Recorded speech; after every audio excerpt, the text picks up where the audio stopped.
So if we're in any other region in the nation, we're pretty darn upset about being 6th or 7th place in the region. You're 6th or 7th place in the South Central region. That's a good day. So, well, good enough day, I'm pretty sure. So we'll get that news this afternoon for sure. By my statistics and looking at meets throughout the country and the way that the regionals played out and the rest of the regular season, I'm pretty confident, but I hope I don't have to eat my words that we got 2 teams going to the national meets. So, ladies ran first, so I'll talk about that. We had to sit Raquel Chavez. She's done for the season, and Daphne Pate was about 50 spots or more behind her at the conference meet. So, but Daphne's a good runner, and she just didn't believe it. And so I pulled her aside all the last 2 weeks saying, hey, we need you.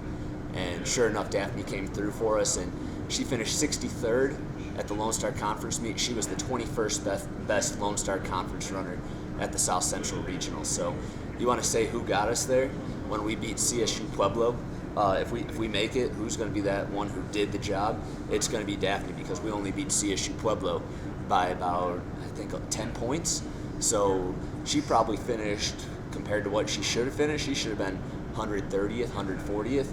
She finished probably 60 to 70 spots higher than anyone would have expected her finishing. So love Daphne, glad that she came through for us, even though every other meet of the year she did not. All that matters is that last one. So it takes me back to when Reed Splawn came through for us on the boys' side my first year here.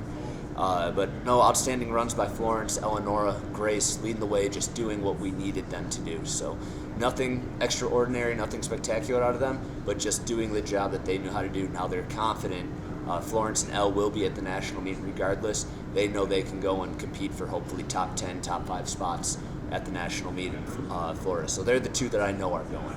But I'm hoping we have the women's team there with them. And that win over CSU Pueblo is huge, because that gives us, even though we lost to Southwest Baptist, CSU Pueblo beat Southwest Baptist earlier in the year, so that helps us kind of overcome that.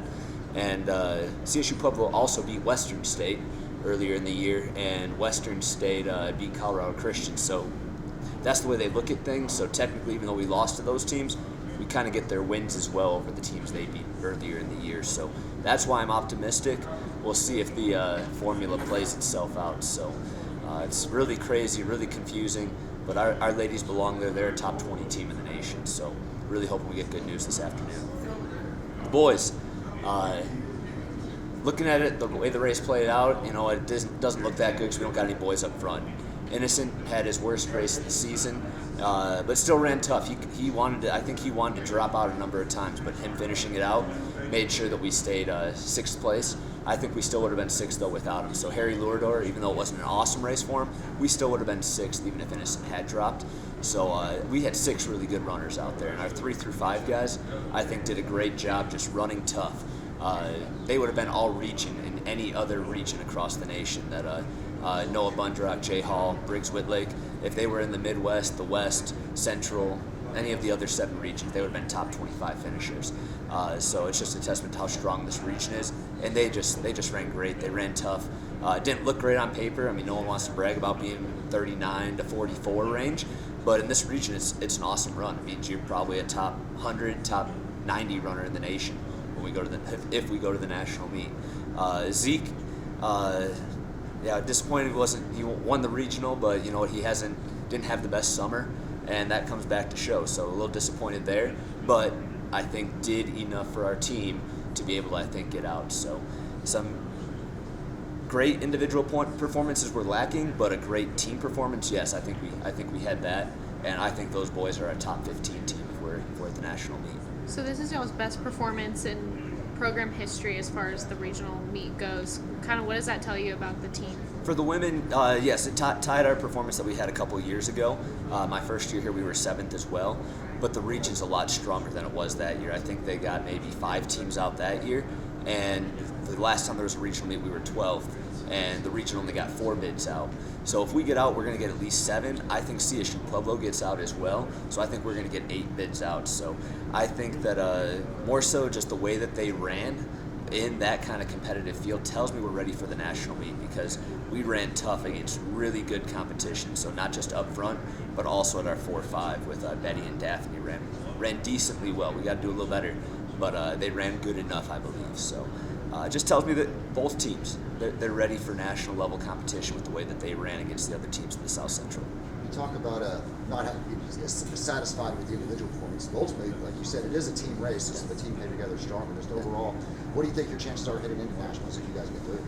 I think that we're going to be a lot better on the guy's side up front. I think Innocent knows what he needs to fix, and will approach things a little bit better. So we'll have a front runner, if not two, if Zeke can kind of do the same thing, kind of fix some things going forward. I think we can only get better on our men's side. I don't know if we can beat Western State. I think we can be a lot closer to them in UCCS than we were. But those 5 teams that beat us on the men's side, they're going to be top 10 teams in the nation. So if we close the gap on them, like I think we can, we have a shot to put 6 teams in our region in the top 10. I definitely think we're a top 15 team now that I've really gone through and looked at the rest of the nation. So great team effort. On the ladies' side, we got to get better at 4 and 5. We just need more consistent efforts like we've seen all season from Flo, Elle, and Grace. So if we just give that same effort, we're a top 20 team. If we can improve at 4 and 5, we're better than DBU. If we get better performances out of our 4 and 5, which we can do still, we can beat Colorado Christian. Those teams are going to be top 15 teams as well. So I'm really excited if we get that opportunity. I'm confident that we're going to show up and give a great performance because we have been consistent throughout the season at big or small meets. So I know the efforts we're going to get at the national meet. I just really hope we have that opportunity to be a really good way to wrap things up here at WT.